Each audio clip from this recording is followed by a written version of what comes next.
Ay baby pork ribs nga po ngayon mga kaprensi ang ating alutuin for today's vlog. At mangunguha nga po tayo ng pinyang lato-lato din ay mga nakatago po ba yan naman sa damo at pag nilihis mo doon mo pala ang makikita may mga hinog nga pong mga pinya doon. Ay kakatakot din naman po ba ya at baka tayo ang manunuklaw ng pinya ay tayo ang matuklaw ng ahas. Ay ha. At yan nga po ang inatanggal sa pork ribs pag nga po tayo ay magaluto. At binudburan nga po natin yan ng kaunting asin at saka po ay paminta. At iprito nga po muna natin yan sa kaunting mantika ang mga kaprensi. Hindi naman po siya prito na prito, parang golden brown laan po natin siya. Ay kaysa nga po ay bumili pa tayo ng pineapple sa lata, ay di tayo na nga laan po ang magakatas at ari nga po ay fresh na fresh pa. Dahil nga po ari ay siguradong walang halong kimikal at walang halong kaplastikan. Ay, ba't naman halo ang kaplastikan? Ay alam niyo po baga mga kaprensi, gusto ko lang po talagang kumain ngayon at gusto ko talagang kumain ng baby pork ribs. Yung para po bagang parang pampapampam ko sa sarili ko. Gayon. Ay alam niyo po baga yung pagod na nararanasan natin araw-araw. Yung para bagang gusto lang nating kumain ng masarap, ikain natin para bagang pampalakas ng ating energy. Hindi naman sa basta ko, sana nagigits ninyo. Yung po bagang pagkagaya nyo, pag kayo'y bagong sahod, inasabi ninyo sa sarili nyo, deserve ko to. O di gayon din ako.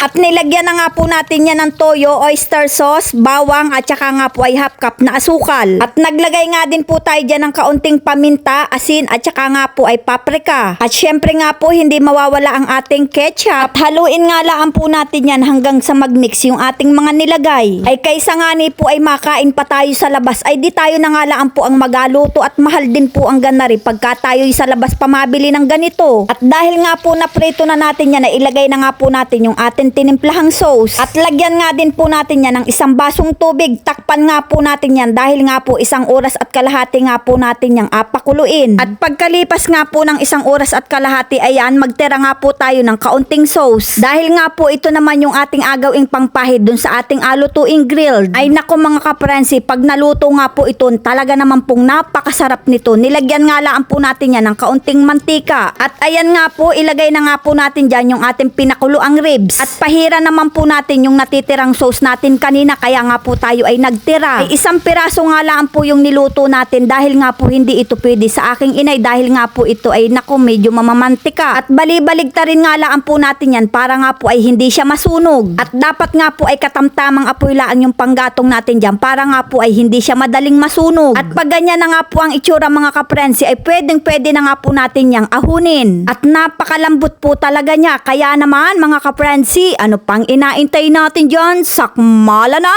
Ay talaga naman pong napakasarap niya mga kaprensi. Napakalambot, tender na, ay juicy pa.